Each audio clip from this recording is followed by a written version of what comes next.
ایک گاؤں میں ایزوان نامی ایک محنتی کسان رہتا تھا۔ وہ ہر روز صبح سویرے اٹھ کر اپنے کھیت میں کام کرتا، اپنے جانوروں کی دیکھ بھال کرتا اور اپنے اہل خانہ کی ضروریات پوری کرتا۔ ایزوان سادہ دل اور ایماندار شخص تھا۔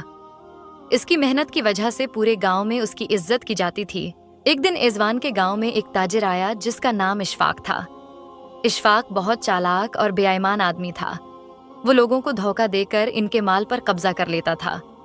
وہ گاؤں میں آتے ہی لوگوں کو اپنے جھوٹے قصے سنانے لگا اور اپنی مال و دولت کا رعب جمانے لگا۔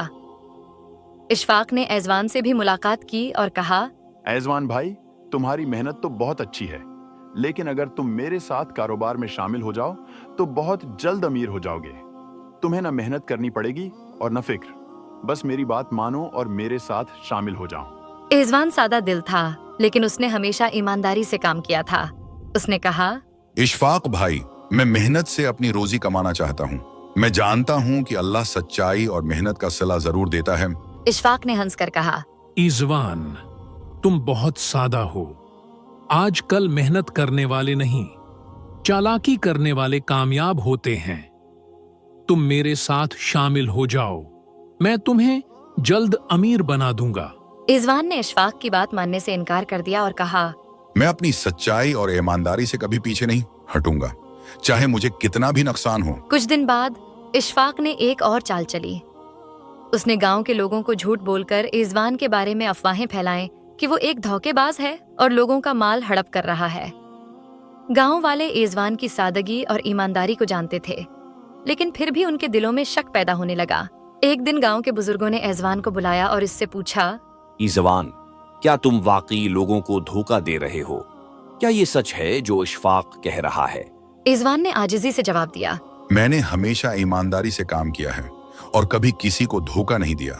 اگر آپ کو مجھ پر شک ہے تو آپ میری زمین اور گھر کی تلاشی لے سکتے ہیں۔